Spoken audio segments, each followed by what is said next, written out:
മണ്ണാർക്കാട് വീണ്ടും പുലി കൂട്ടിൽ കുടുങ്ങി. മണ്ണാർക്കാട് തെങ്കര മെഴുക്കുംപാറയിൽ വനവകുപ്പ് സ്ഥാപിച്ച കൂട്ടിലാണ് ഇന്ന് പുലർച്ചെ പുലി കുടുങ്ങിയത്.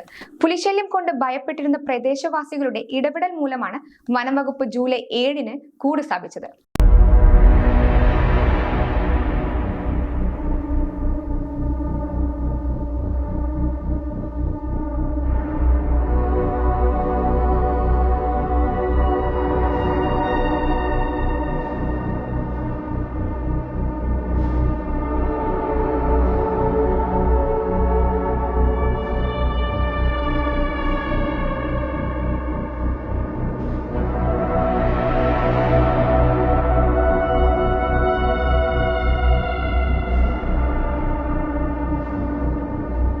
കൂട്ടിലകപ്പെട്ട പുലിയെ നിലവിൽ ആനമൂളി ഫോറസ്റ്റ് സ്റ്റേഷനിലേക്ക് കൊണ്ടുപോയി.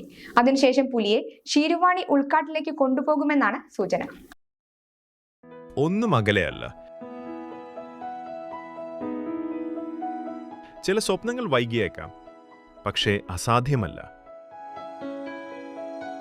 പുതിയൊരു തുടക്കം കരുതലോടെ. അത്യാധുനിക സാങ്കേതിക വിദ്യയും പ്രതീക്ഷയും വലിയ സ്വപ്നങ്ങളെ സാധ്യമാക്കും. ഞങ്ങൾ കൂടെയുണ്ട് നിങ്ങളുടെ കുഞ്ഞു വലിയ സ്വപ്നത്തിനായി.